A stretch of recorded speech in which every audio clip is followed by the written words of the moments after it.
Hi guys! For today's video, magluluto naman tayo ng hot pot. Ayan.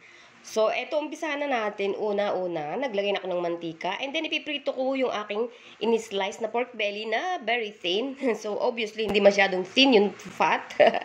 So, yan, ipiprito ko muna siya. And then, lalagyan ko siya ng leeks at green onions. So, bali, one pot na, hot pot nga, one pot. So, ito na lang ang pagkain namin. So, yan, lalagyan ko siya ng chicken broth. Ayan. So, yung chicken broth, magpapakulo ka lang ng mga buto-buto ng chicken. Lalagyan mo ng ginger leeks at green onions. Tapos, yun ang iyong pangsabaw. Kahit noodles, kahit ano lutuin mo, masarap ipangsabaw. Ayan. So, ito lalagyan ko na siya ng, una kong nilagay yung aking fish ball. Actually, squid balls. Ayan. And then, lagyan ko ng slice na tofu. Fresh tofu yan. Binibili ko doon sa naglalako ng taho tuwing umaga.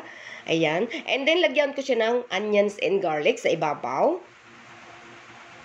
Ayan. So, napakadaling napakadaling dinner nito, guys. And then, lalagyan ko rin ng hotdog para sa mga kids. And then, lagyan din natin ng spam. Ayan. So, ihahanay ko lang siya dyan. Lahat ilalagay lang natin sa isang kaldero o kawali o sa hotpot na talagang luto ng hotpot. Nilagyan ko siya ng kimchi.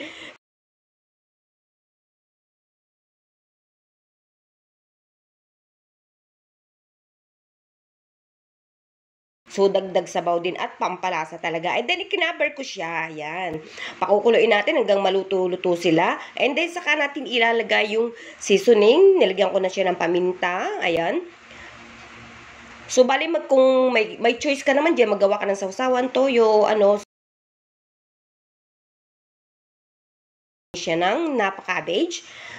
O repolyo bagyo. Tapos, sotanghon. Ayan. Pwede rin ilagay bihon. So, pwede mo siyang i-partner din sa kanin. Pero, pag ganyan pa lang, okay na yan. Sapat na. And then, nilagyan ko siya ng ramen. Bali, 2 balot. Nilagay ko rin yung ingredients ng instant ramen. So, pampalasa din yun. Tsaka yung dahon, ayan. So, kaya, obviously, makita nyo, hindi ako naglagay ng asin o ano pa man kasi yan na ang seasoning natin. So, ipupush lang natin para makuluan. Kasi, hindi pwedeng maraming tubig. Hindi pwedeng maraming sabaw. So, iyan, nilagyan ko lang ng natitirang broth yung ating ang ibabaw para bumaba yung mga dry ingredients. Ayoko siyang masyadong i-press kasi meron tayong hamdi yan. And then, ito na yung ating garnish. So, lagyan natin ng green onions and then leeks. Ayan guys, ready na. So, hindi pa siya masyadong luto pero habang kumakain kayo, maluluto na yan. So, pag ganyan, ang dadamputin mo muna ay yung nasa ilalim kasi yun ang luto. Tapos yung nasa ibabaw ng mga noodles, maya-maya na. Ayan, ikinaber ko siya and then ready ito na guys. Thank you very much for watching.